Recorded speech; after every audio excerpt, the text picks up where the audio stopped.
But in the buzz now on ABC 15, should states have the right to step in and remove kids from their homes if mom and dad allow them to gain too much weight?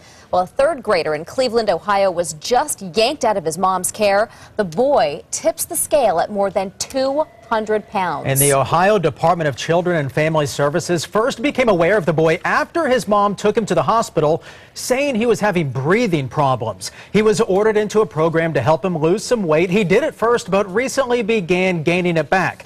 So DCFS stepped in and took the boy away, claiming medical neglect on his mother's part. This is not the first time this has happened either. A 3-year-old girl was removed from her home after her weight soared to 90 pounds. So there's a pattern here that we see. ABC 15 now wants to know what you think. Should the state remove some obese children from their homes, and where is the line? You know, I actually went online to look up and to try and figure out what the average is. And according to several different websites, an 8-year-old, and this 8-year-old weighs 200 pounds.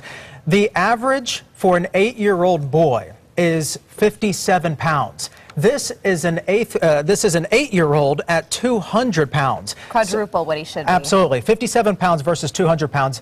Obviously, there's a lot of debate here. Government versus parenting. Should the parents be able to raise the kids the way they deem necessary, or should the government step in? There is a fine line, because in this case, you take a child away from its parents for them overfeeding him or feeding him junk food. I mean, parents do a lot of bad things to their kids, including feeding them junk food and smoking. What, take kids away from parents who smoke?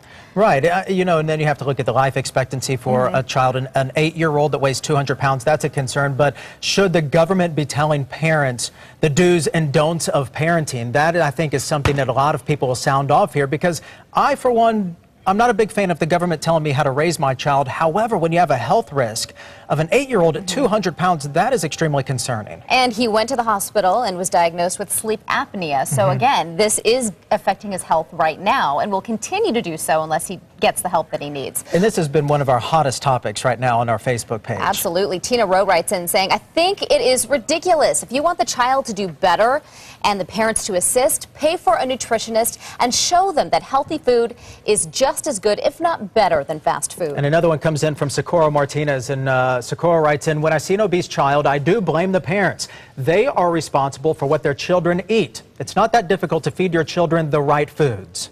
CPS should be involved in extreme cases of obesity, and some would argue that this is definitely one of those cases. This would be extreme. Now, Michelle Sheffick says that there are more than one types of abuse in this world. If your kid is more than 200 pounds before the age of 10, then this is a huge problem.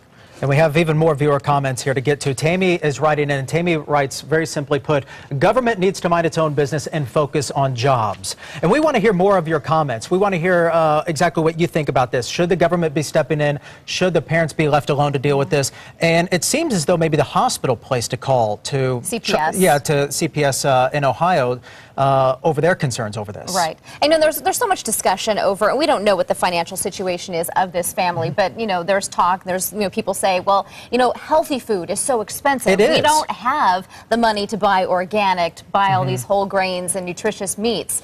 But I think that's an easy out. And if you look, you will find healthy foods. And it's somewhat easy, priced. though, for a parent to stop by whenever they have a child crying in the back seat, wanting food, and to zip on through a fast food rrestaurant. I understand that. I don't blame a parent for doing that whatsoever. We've all done that, but we have to Absolutely. do it in moderation. That's the thing. Yeah, 200 pounds. Yeah, that's interesting.